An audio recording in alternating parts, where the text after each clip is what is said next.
আসসালামু আলাইকুম। আশা করি আপনারা সবাই ভালো আছেন এবং সুস্থ আছেন। মার্কেট আজকে ৪,৮২৬.৪৬ এ আছে, যেটা আপনার ৪.৯৪ নেগেটিভ মুভমেন্ট দিয়েছে। তো আমরা টোটাল ট্রেড যদি দেখি ১,১২,০০০, টোটাল ভ্যালু হচ্ছে ২৯৩.২১ কোটি। আর এখানে 1 মিনিট চার্টটা আজকের দিনের জন্য খুবই গুরুত্বপূর্ণ। এখানে আপনারা দেখতে পাচ্ছেন মার্কেট ডাউনের সময় কিন্তু একটা সময় সেল প্রেশারটা খুবই কমে গেছিল। এন্ড আপনারা যদি বড় করে দেখেন, দেখবেন যে কোনো সেল নেই। আপনার ভলিউমটা দেখেন। পরে কিন্তু আস্তে, আস্তে মার্কেটটা উপরে উঠছে আবার। তো শেষ পর্যন্ত আমরা দেখেছি যে ৫ পয়েন্টে এসে থামছে, নেগেটিভ ৫ পয়েন্ট, বা এখানে কিন্তু অনেক মোটামুটি ১০ পয়েন্টের মতো পজিটিভ ছিল। অ্যাডজাস্টমেন্টের সময় নেগেটিভ ৫ পয়েন্ট হয়ে গেছে। আর স্টকে যদি দেখি ১৬১ টা আপে আছে, ১৫৭ টা ডাউন এবং ৭০ টা আনচেঞ্জ অবস্থায় আছে। সো এই মার্কেটে আসলে এমনটাই থাকার কথা ছিল। আপনি এর থেকে ভালো পাবেন না। আর ট্রেড ভ্যালুটা যেটা আছে এটা আগে থেকে কমে গেছে। এখানে top sector by trade value percentage wise যদি দেখি, টেক্সটাইল হচ্ছে ১৫.৬৬%, ফুড অ্যান্ড অ্যালাইড হচ্ছে ১৫.০৭%, ফার্মাসিউটিক্যাল এবং কেমিক্যাল ৯.৫%। এবার ইন্ডেক্স মুভারে যাই আমরা। তো ইন্ডেক্স মুভারের মধ্যে সবার উপরে আছে পাওয়ার গ্রিড ০.৫, এরপরে আছে ডাচ বাংলা ০.৪, এরপরে আছে আপনার ডরিন পাওয়ার ০.৩। আর নেগেটিভ ইমপ্যাক্টে যদি দেখি, ম্যারিগো সবার উপরে ২.১ নেগেটিভ ইন্ডেক্স মুভ করেছে। এরপরে আছে ব্যাট বিসি ১.৮ নেগেটিভ মুভমেন্ট দিয়েছে। এরপরে রবি ১.৫। এখানে একটা কথা বলতে চাই যে অনেকগুলাই ভালো, ভালো স্টক নিচে নামতাছে।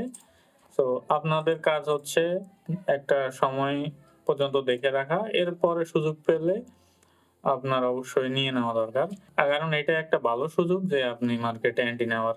আশা করি আপনি বুঝতে পারছেন। সো এবার টপ স্টকে যাই। টপ স্টকে রহিমা টেক্স সবার উপরে, এরপরে জিআল বাংলা, এরপরে আছে আপনার রংপুর স্টিল। আর লুজারে যদি যাই, লুজারের মধ্যে সবার উপরে আছে ফ্যামিলি টেক্স, এরপরে আছে মেট্রোপলি স্পিনিং, এরপরে বেরিজারিং। এবার আমরা ডিএসইএক্স এ যাই। তো এইখানে ১ম এ কিছু কথা যে আজকের মার্কেটটা কিন্তু আমরা মনে করেছিলাম যে খুবই খারাপ যাবে। কিন্তু মার্কেট অতটা খারাপ যায় নাই যতটা আপনারা চিন্তা ভাবনা করতেছেন। তো আমার মনে হয় মার্কেটটা গত কয়েকদিন থেকে আজকে খুবই ভালো ছিল এবং সাথে যে আমরা ক্যান্ডেলটা দেখছি ওইটা ভালো।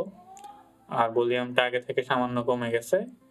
এখন যদি আমরা হিস্টোগ্রাম দেখি, হিস্টোগ্রামটা এখনো হালকা হয় নাই।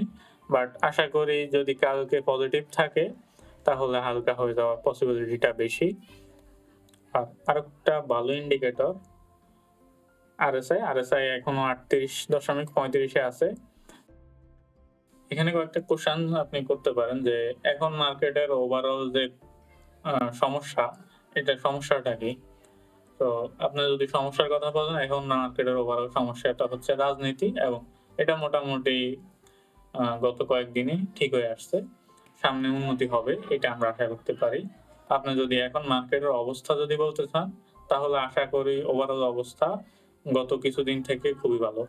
আর আরেকটা কোয়েশ্চেন হতে পারে যে সামনের দিকে মার্কেট কেমন যেতে পারে? সো এখন আপনার প্রত্যেকটা স্টকই আপনার একটা লিমিটে চলে আসছে। মানে একটা লো এর একটা লিমিট থাকে যে একটা স্টকে এই পর্যন্তই নামতে পারবে। এরপরে খুবই কম সম্ভাবনা নামার। তো আশা করি মার্কেট ডাউন হওয়ার পসিবিলিটি খুবই কম। আর তো তারপরেও দেখে শুনে রাখবেন, বলা তো যায় না। কখন নতুন একটা খবর চলে আসে আবার মার্কেট ডাউন হয়। তো আশা করি আপনি বুঝতে পারছেন আমার কথা। সতর্ক থাকবেন এবং ট্রেড স্টক থেকে আপাতত দূরে থাকবেন এবং ট্রেডিং স্টকের মধ্যে দেখবেন যে অনেকগুলা নিচে আছে। ওইগুলা আপনারা একটু দেখেন। নিচে আছে বলতে আপনার নিচে আসার পরে একটা সাপোর্ট লাইনে চলে আসছে। ওইগুলায় একটু হাত দেন। যেগুলো উপরে চলে গেছে ওইগুলা থেকে এড়িয়ে চলুন। আজ এ পর্যন্তই। ধন্যবাদ সবাইকে। আসসালামু আলাইকুম।